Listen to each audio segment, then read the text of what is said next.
After spending almost 2 weeks in Albania and having been traveling the Balkans since July, it was time to slowly make my way home. On the way, I found a bus connection from Skoder to Kotor and thought I'd visit this popular tourist destination before finally taking my flight back home. We drove through high mountains of Montenegro, a country I never visited before. I was greeted with lush Mediterranean greenery, small villages, and stunning views all down to Budva, a popular summer vacation destination on the Adriatic coast, and finally, to also praised Kotor.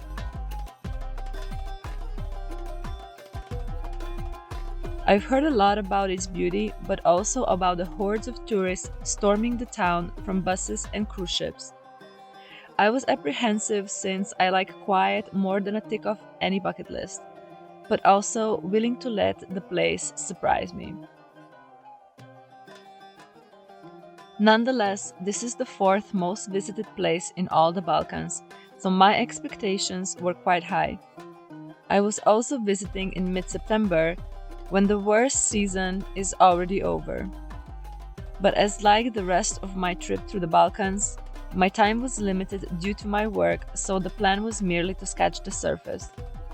There are far too many videos and blogs from there to ever compete, hence I took a little break from the usual vlogging.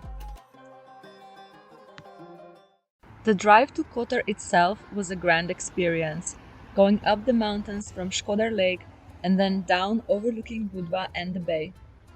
Kotor is surrounded by tall mountains, so it makes you feel as if you were at an alpine lake. Well, only if there wasn't for the cruise ships anyway. I arrived in the evening and went straight to the hostel, which was conveniently located next to the marina and the old town. So cute. So nice. Here.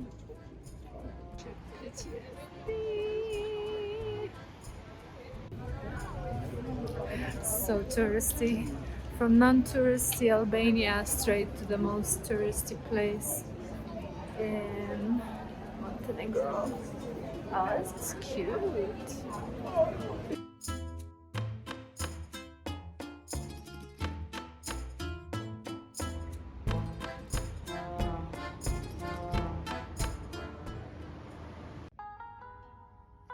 I enjoyed the hostel's very social and very easygoing atmosphere, but mostly I just needed a cozy space to work my 8 hours a day and a good internet connection. The morning coffee with the view was a pleasant bonus, and so was the proximity of a supermarket and restaurants with reasonable prices, which, if you've been to Kotar, you know are quite insane.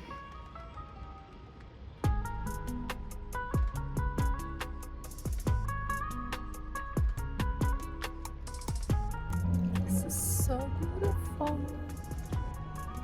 Can't believe I've just been inside there working all day.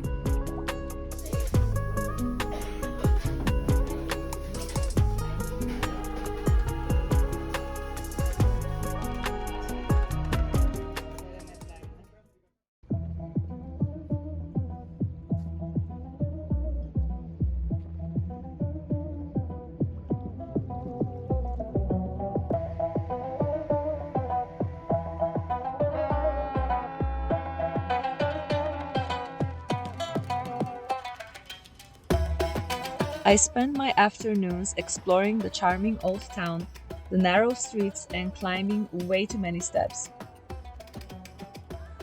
It's obvious why this place attracts so many people. It's not only gorgeous, but the vibe is a great mix of Adriatic and Balkan flair. There's cute cafes and fancy restaurants everywhere, but like I said, be aware of the prices. 14 euros for a small beer is crazy no matter the scenic location, even if it's craft.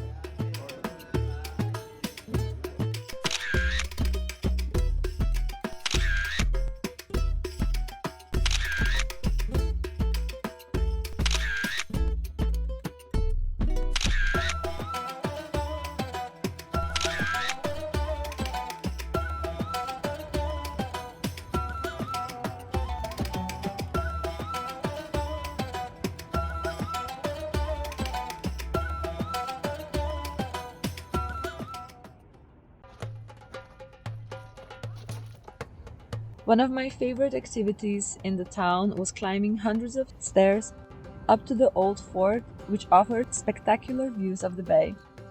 Beware of your timing because it can get really hot during the day, so bring lots of liquids.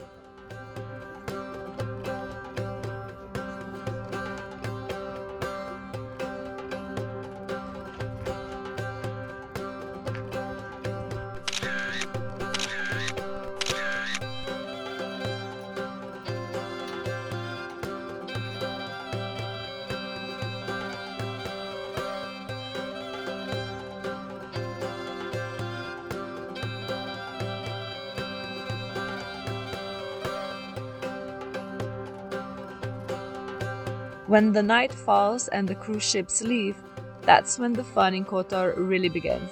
These people know how to enjoy life.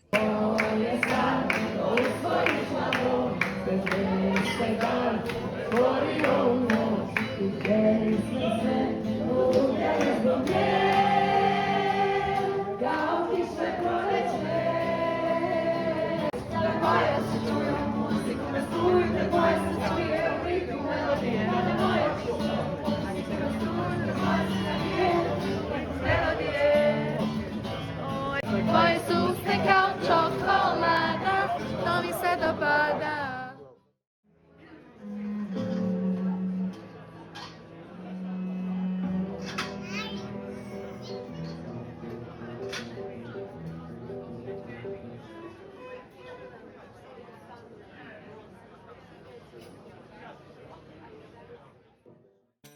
My 3 days passed very quickly and I was on my way to the final destination of this trip. Would I come back to Kotor? Probably not. Do I recommend it? Yes, but do it out of season.